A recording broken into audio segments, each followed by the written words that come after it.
Hello doctor.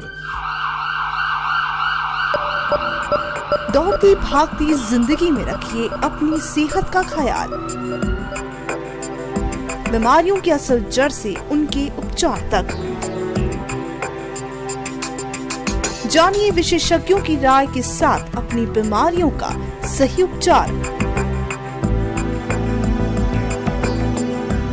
Hello doctor.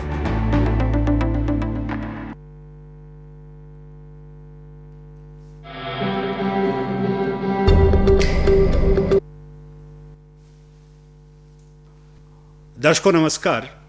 Doordarshan Shimla से आप कार्यक्रम देख रहे हैं हेलो डॉक्टर। ये लाइव फोन इन कार्यक्रम है। इस कार्यक्रम में आप भी हमारे साथ जुड़ सकते हैं।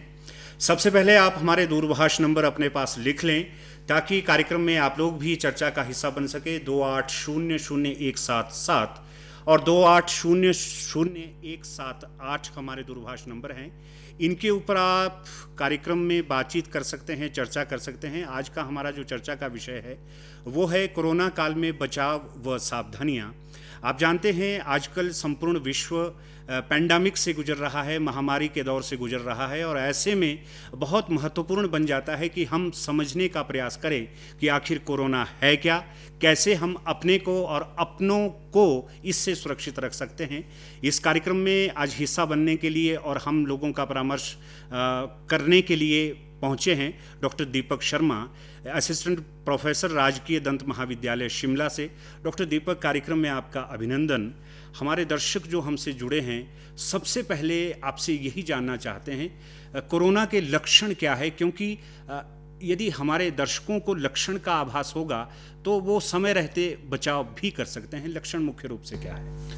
देखिए, जैसा कि हम जानते हैं कि कोरोना एक वायरस द्वारा संक्रमित रोग है, तो इसके लक्षण मुख्य रूप से फ्लू जैसे लक्षण पाए जाते हैं, जिसमें मुख्य रूप से बुखार का आना और मांसपेशियों में दर्द होना, खुशबू या फिर स्वाद का ना रहना और सूखी खांसी होना और भूख का ना रहना, सांस में तकलीफ होना या फिर सांस जो है वो तेज चलना, ये इसके मुख्य रूप से लक्षण रहते हैं। और ये समय के साथ साथ अगर ज़्यादा गंभीर होते हैं कुछ दिनों के बाद इन लक्षणों में गंभीरता देखी गई है। जो मुख्य लक्षण है डॉक्टर दीपक ने आपको बताया। डॉक्टर दीपक, एक प्रश्न बनता है कि यदि लक्षण मुझको पता लग गया कि मेरे शरीर में दर्दें हैं या गले में कुछ खराबी है या बुखार मुझको आ रहा है, तो क्या मुझको एकदम हॉस्पिटल भागना चाहिए या उस परिस्थिति में हमको क्या करना चाहिए? देखिए, इसमें सबसे ज़्यादा ज़रूरी है कि हम हॉस्पिटल ना भागें, क्योंकि ये देखा गया है कि 80 से 90% लोग जो हैं वो घर में रह के और इससे ठीक हो सकते हैं। तो अगर हमारे में ऐसे लक्षण पाए जा रहे हैं या हम एक ऐसे व्यक्ति के संक्रमण में आ रहे हैं जो कि हमें पता चलता है कि वो कोविड से संक्रमित था, तो हम इसके लिए हॉस्पिटल में जाके टेस्ट करवाएं। टेस्ट की सुविधा आज हर नज़दीकी अस्पताल में उपलब्ध है। तो उसमें हम RT-PCR या एक रैट टेस्ट है जिससे हम ये पता लगा सकते हैं कि हम में संक्रमण है या नहीं है। उसके आधार पर हम डॉक्टर से परामर्श लें और कोविड एक केयर किट, जिसमें हमें कोविड से आइसोलेशन के दौरान किन चीज़ों की आवश्यकता पड़ती है, वो हिमाचल प्रदेश सरकार ने भी शुरू किया है वो कार्यक्रम, उसका इस्तेमाल कर सकते हैं। और कभी भी ये लक्षण अगर बढ़ें तो हम डॉक्टर का परामर्श लें और उनके अनुसार ही काम करें। कोविड-19 के दौर में हम लोग बहुत हतोत्साहित भी हो गए हैं और सारा दिन टीवी देखकर हम अपने मन में बहुत से प्रश्न ऐसे भी उठा देते हैं जिनका इस बीमारी से कोई संबंध नहीं है। डॉक्टर दीपक ने बहुत बढ़िया राय ये भी दी है कि 90% लोग अपने घरों में ही ठीक हुए हैं। ये एक अपने आप में बहुत बहुत वाजिब बात है। डॉक्टर दीपक, आपसे जानना चाहते हैं कि संक्रमण से बचा कैसे जा सकता है? देखिए, हम पिछले 1-1.25 साल से कोविड वैश्विक महामारी के दौर से गुजर रहे हैं। इसके लिए जिन बचाव उपायों का हमें पालन करना चाहिए वो हम कई माध्यमों से सुन रहे हैं। फिर भी मैं चाहता हूं कि ये चीज़ हम बार बार दोहराएं कि इसके बचाव के उपाय हैं। हमें मास्क हमेशा पहन के रखना है, भीड़ वाले क्षेत्रों से हम बच के रहें, कहीं भी जाएं तो दूसरे व्यक्ति से 1 मीटर या 2 गज की दूरी बनाए रखें, बार बार अपने चेहरे को और मुंह को हाथ लगाने से बचें और हाथों को बार बार धोएं, ये अति आवश्यक है। हाथों को बार बार धोएं और 20 सेकंड तक, जैसे हम सुनते आ रहे हैं, उतनी देर तक धोएं। जहाँ पे हमारे पास साबुन की उपलब्ध नहीं है, वहाँ पे हम अल्कोहल का हैंड सैनिटाइजर का इस्तेमाल कर सकते हैं। तो ये बहुत ज़्यादा ज़रूरी सावधानियाँ हैं, क्योंकि इतना समय हो गया है तो कहीं ना कहीं हम लापरवाह होते जा रहे हैं इन सावधानियों के प्रति। लेकिन ये एक इतना महत्वपूर्ण रोकथाम का वजह है जिससे हम संक्रमित होने से बच सकते हैं और अपनों को भी संक्रमित होने से बचा सकते हैं। हमें अपनी रक्षा भी करनी है और अपने परिवार के, अपने समाज के लोगों की रक्षा भी करनी है। इसके लिए जो कुछ भी उपाय आपको बताए जा रहे हैं, चाहे भारत सरकार का निर्देश है, चाहे राज्य सरकार के निर्देश है, उन सभी का पालन करते हुए ही हमको अपने जीवन यापन को आगे बढ़ाना होगा। आप इस कार्यक्रम में चर्चा करना चाहते हैं, आपका कोई प्रश्न है, 28000177 28000178 इस दूरभाष नंबर पर आप कोरोना से संबंधित जो भी आपके प्रश्न है, जो भी आपकी जिज्ञासा है, आप प्रश्न पूछ सकते हैं। हाँ जी। वैक्सीन कितनी महत्वपूर्ण है कोविड-19 से बचने के लिए? देखिए, वैक्सीन बहुत महत्वपूर्ण है कोविड की रोकथाम के लिए, और मैं लोगों से आग्रह करना चाहूँगा कि जो भी लोग 18 वर्ष से ज़्यादा उम्र के हैं वो सब लोग वैक्सीन लगाएं। वैक्सीन से हम इससे संक्रमण से बच सकते हैं और संक्रमण का जो गंभीर रूप है उससे बच सकते हैं। हॉस्पिटल में जो एडमिट होने की दर है वो ये पाई गई है कि वैक्सीन लगे हुए लोगों में बहुत कम है।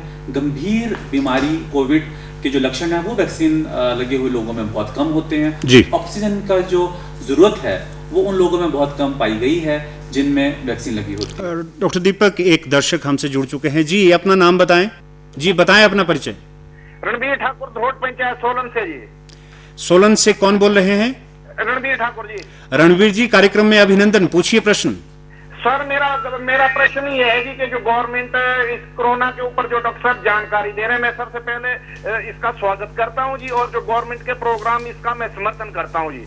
लेकिन एक प्रॉब्लम आ रही जी इसमें गवर्नमेंट साइड से कि जिन लोगों को टीके लगाते हैं उनको जब कोई प्रॉब्लम होती तो उनको कोई नहीं पूछता जी। जैसे आशा वर्कर है या कोई नर्स है जो गांव में पंचायत में जाके जो टीके लगते हैं, उसके बाद उनको कोई नहीं, जिसका कि राष्ट्रीय स्तर पर मैं सारे प्रोग्राम देखता हूं जी, दिल्ली से लेके और हर एक चैनल पर, जिसकी आम लोगों में एक दहशत है जी कि मतलब लोगों उसके बाद उनको जो प्रॉब्लम आती है उसके बाद कोई भी सरकारी कर्मचारी उनको नहीं देखता, जिसके कारण लोगों में बहुत मतलब दहशत है और डर है सर। तो मैं चाहता हूं जी कि जब गवर्नमेंट का इतना अच्छा प्रोग्राम चला हुआ और गवर्नमेंट कोऑपरेट कर रही है हर एक तरीके से, लोग भी कोऑपरेट करें, तो लोगों की जिनको टीके, जैसे आज 100 लोगों को टीका लगा तो उसके बाद उनको जैसे पोलियो का उसकी चेकिंग होती है, बाकायदा देखा जाता है भाई ये टीका कोई इससे कोई साइड इफेक्ट नहीं, इस किस्म से इसमें भी ड्यूटी लगनी चाहिए ताकि लोगों में ये इस दहशत के माहौल को खत्म किया जा सके। जी रणबीर जी, प्रश्न पूछने के लिए आपका शुक्रिया। ये इनका कहना है कि जिनको वैक्सीनेशन हो रहा है या जो संक्रमित हो रहे हैं उसके बाद उनका ध्यान किसी के द्वारा रखा नहीं जा रहा है, क्या ऐसा भी हो सकता है? देखिए, जो वैक्सीन है वो बहुत ही सुरक्षित वैक्सीन है ये, और इसमें जो ये वैक्सीन लगाने के लिए जो स्टाफ है उसकी बहुत ज़्यादा देर तक ट्रेनिंग की जाती है, तो वो हर प्रकार के साइड इफ़ेक्ट या लक्षणों को संभालने के लिए तैयार होते हैं। और इसमें से बहुत मामूली लक्षण ही देखे गए हैं जिनमें से बुखार का आना या हल्का सा शरीर में दर्द होना, यही होता है जो कि 2 या 3 दिनों में ठीक हो जाता है। तो इसके लिए डॉक्टर के पास जाना या कहीं और जाने की आवश्यकता नहीं पड़ती है। इसके लिए अगर आपको बुखार है तो आप जानते हैं कि पैरासीटामोल की आप दवाई जो है दिन में 2 या 3 बार खा सकते हैं ताकि आपका जो बुखार है वो नियंत्रित रहे जी।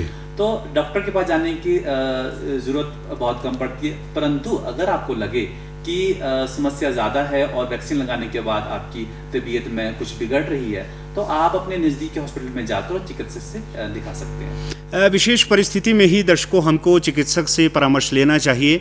ऐसा नहीं है, जब हमारे अपने लोग भी हमको छूने से गुरेज करते हैं तो चिकित्सक ही वो है जो हमको हॉस्पिटल में हमको छू भी रहे हैं, हमको देख भी रहे हैं और हमको परामर्श भी दे रहे हैं। तो इस समय जितने भी चिकित्सक लोग हैं, जितने भी मेडिकल सुविधाओं से जुड़े लोग हैं, इनका तो हमको बहुत आभार करना चाहिए कि ये हमको इस परिस्थिति में हमारा संरक्षण कर रहे हैं। इस समय यदि डॉक्टर साहब वैक्सीन की बात करें तो कितने प्रकार की वैक्सीन हमारे पास उपलब्ध है?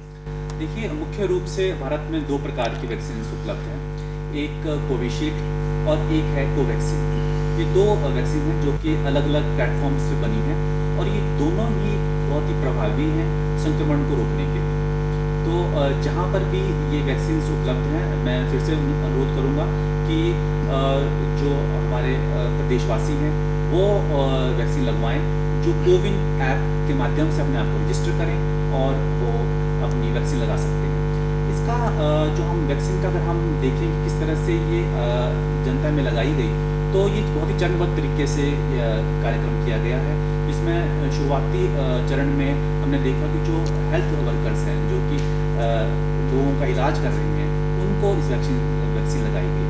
उसके बाद उन जनसंख्या को इसमें कवर किया गया जो कि 60 साल से ज़्यादा उम्र के हैं, और उसके बाद 45 साल से ज़्यादा उम्र के व्यक्तियों को लगी गई या जिनमें कोई बीमारी थी, मधुमेह या किसी और प्रकार की बीमारी। अब पिछले महीने से ये वैक्सीन की सुविधा 18 साल से ऊपर के हर व्यक्ति के लिए दी गई है। तो 18 साल से ऊपर का हर व्यक्ति वैक्सीन जो है वो 18 साल से ऊपर हर व्यक्ति को वैक्सीन लगवानी चाहिए, ये निर्देश है डॉक्टर दीपक का। और चिकित्सकों के परामर्श को हम लोगों को मानना चाहिए, क्योंकि ये लोग दिन रात इस परिस्थिति में अपनी सेवाएं प्रदान कर रहे हैं। एक और दर्शक हमसे बातचीत करना चाहते हैं। हेलो जी, अपना परिचय दें। पहली तारीख को टीका लगाया जी, और उस मेरी मिसेज जन्म का 1 महीना हो गया जी, जो और बहुत सारे मतलब 15% 10% लोगों को इतनी प्रॉब्लम हो रही थी कि जान बचानी मुश्किल हो गई। तो लोगों को, और जो आशा वर्कर है, नर्सेज, उनकी ड्यूटी दूर दराज क्षेत्र में लगनी चाहिए जी, और उनको चेक करना चाहिए जिनको टीके लगाए। ये राष्ट्रीय स्तर पर ये समस्या आ रही है, हर एक चैनल पर लोग अपने ऑब्जेक्शन बता रहे हैं, लेकिन कोई नहीं सुन रहा जी। डॉक्टर साहब, इनका परामर्श है, ये जानना चाहते हैं कि जो वैक्सीन लगवा रहे हैं, वैक्सीन के बाद कई लोगों को समस्याएं आ रही है।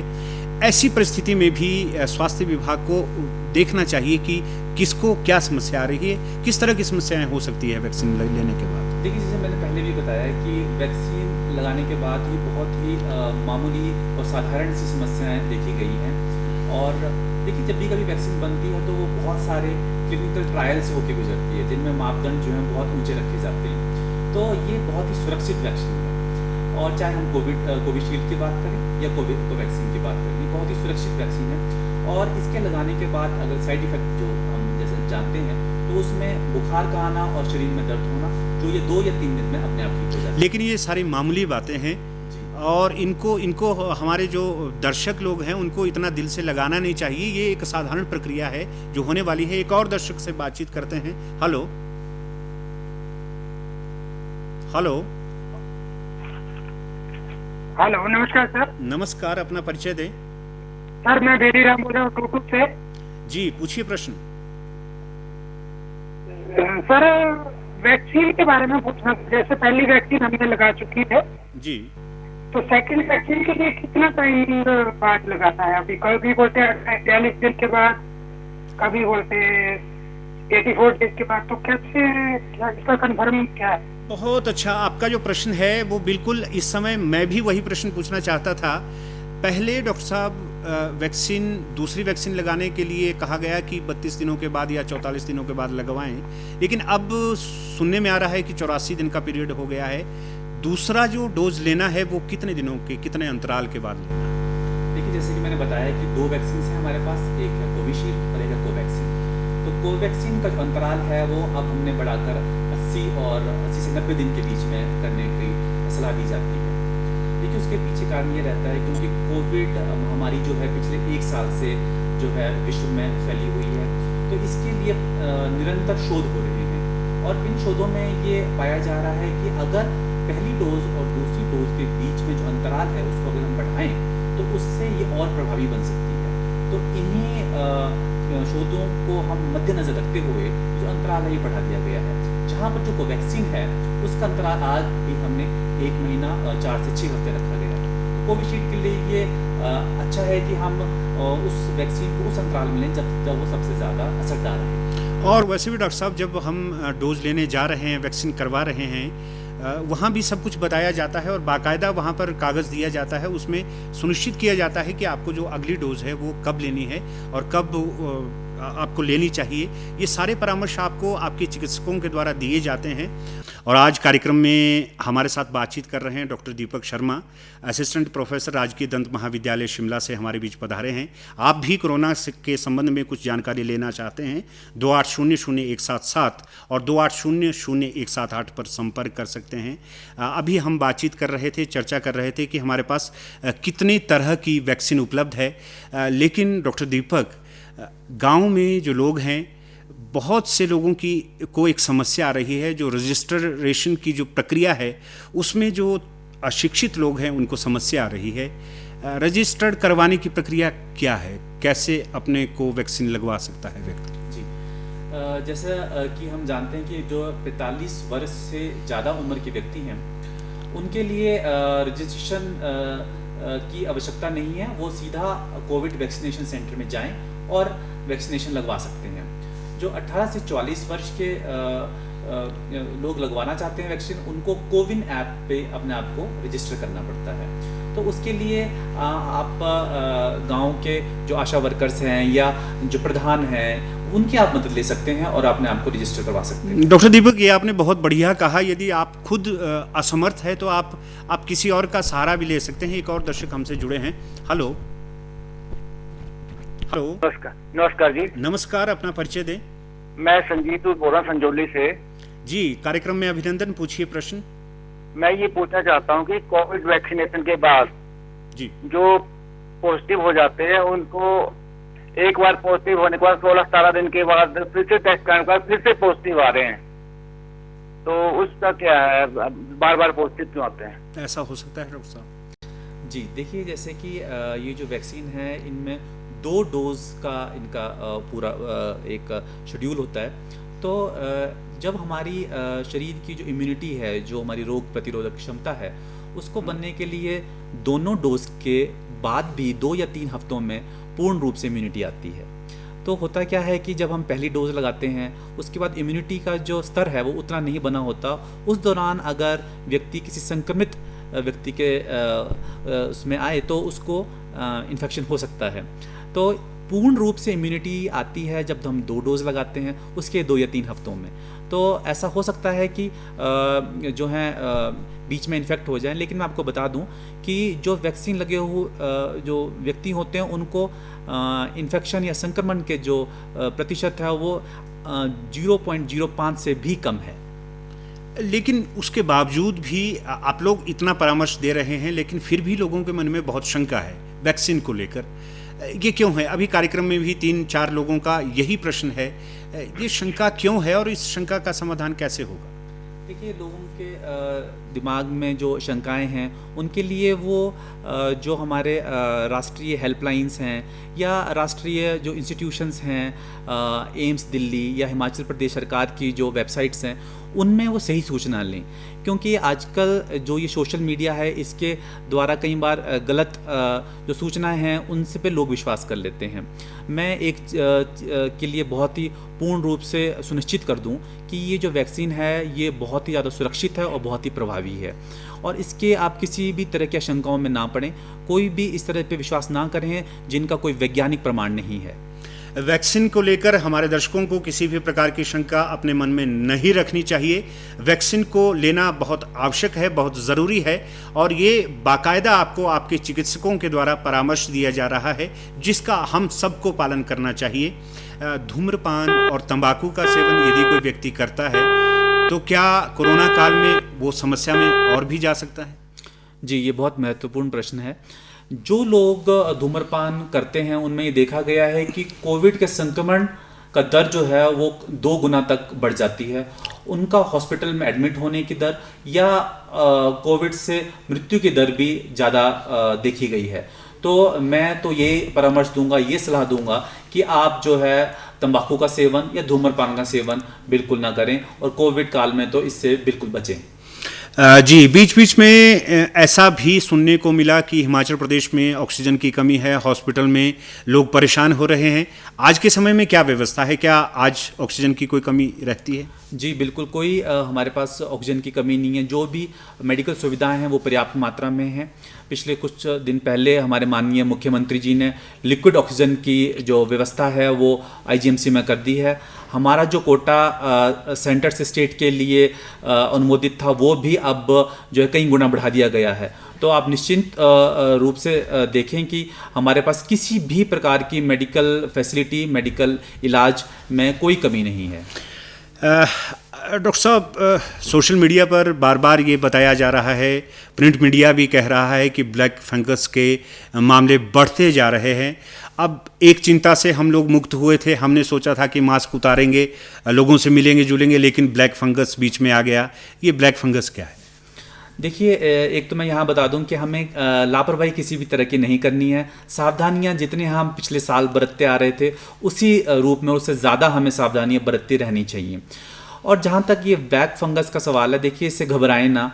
मैं हमेशा इस चीज़ के लिए बार बार इस एम्फेसिस देता हूँ कि हमें कभी इस महामारी के दौरान अपना मानसिक जो हौसला है वो बनाए रखना चाहिए और घबराना नहीं चाहिए। जहाँ तक ब्लैक फंगस का सवाल है, ब्लैक फंगस उन लोगों में ज़्यादा पाया गया है जो स्टेरॉइड पर लंबे समय तक जिनका इलाज चल रहा है, या जिनमें किसी कोई बीमारी है जो कि बहुत लंबे समय से उनको अफेक्ट करके रखा है, तो उन लोगों में पाया गया है। अगर आप कोविड से संक्रमित हैं और आपका इलाज चला है लंबे से, आप हॉस्पिटल में एडमिट रहे हैं और आपको कभी आँखों के आसपास या मुंह के आसपास या जुखाम ज़्यादा रहने लगता है या कोई और समस्या आती है, तो आप इसके लिए डॉक्टर का परामर्श लें और घबराएं ना। ब्लैक फंगस भी ऐसी बीमारी है जो कि बहुत ही आसानी से जिसका उपचार किया जा सकता है। डॉक्टर दीपक, ऐसा महसूस हो रहा है और आप लोगों के द्वारा ऐसा कहा जा रहा है कि शायद अब धीरे धीरे हम इस चपेट से, ये जो महामारी से हम ग्रसित थे, इससे हम मुक्त होने वाले हैं। तो ऐसा ना हो कहीं हम सब कुछ भूल जाएं। कार्यक्रम का वक्त भी हो चला है।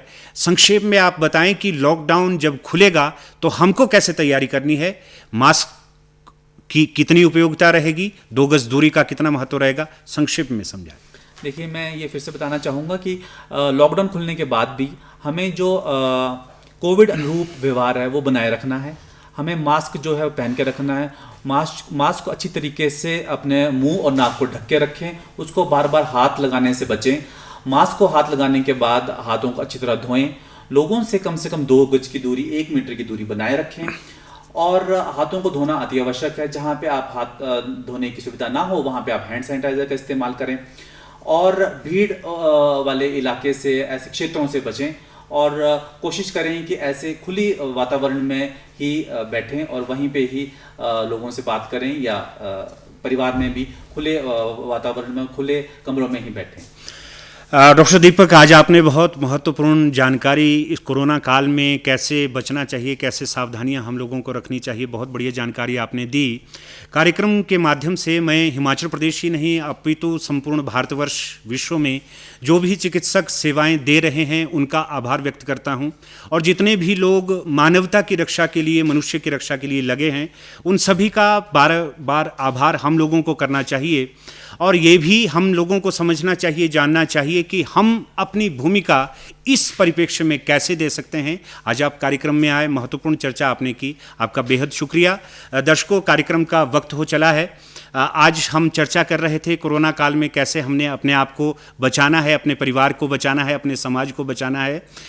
और सोशल मीडिया में बहुत कुछ फैलाया जा रहा है, सबके ऊपर हमको विश्वास नहीं करना है। आपके जो चिकित्सक है, आपके जो परामर्शदाता है, हमको उनको समझना है। वैक्सीन ज़रूर लगवानी, सैनिटाइजर का इस्तेमाल, मास्क का प्रयोग, 2 गज की दूरी, यदि इन सब चीज़ों का हम ध्यान रखेंगे तो हम भी सुरक्षित होंगे और इस महामारी से हम मुक्त होकर एक नए भारत को फिर से देखेंगे। क्योंकि बहुत दिनों से हम सब लोग घुटन सी महसूस कर रहे हैं। जल्दी ही ये दौर ख़त्म हो, हम फिर से खुशियों में लौटें, इसी आशा के साथ आज कार्यक्रम को यहीं संपन्न करते हैं। आज्ञा दें, नमस्कार।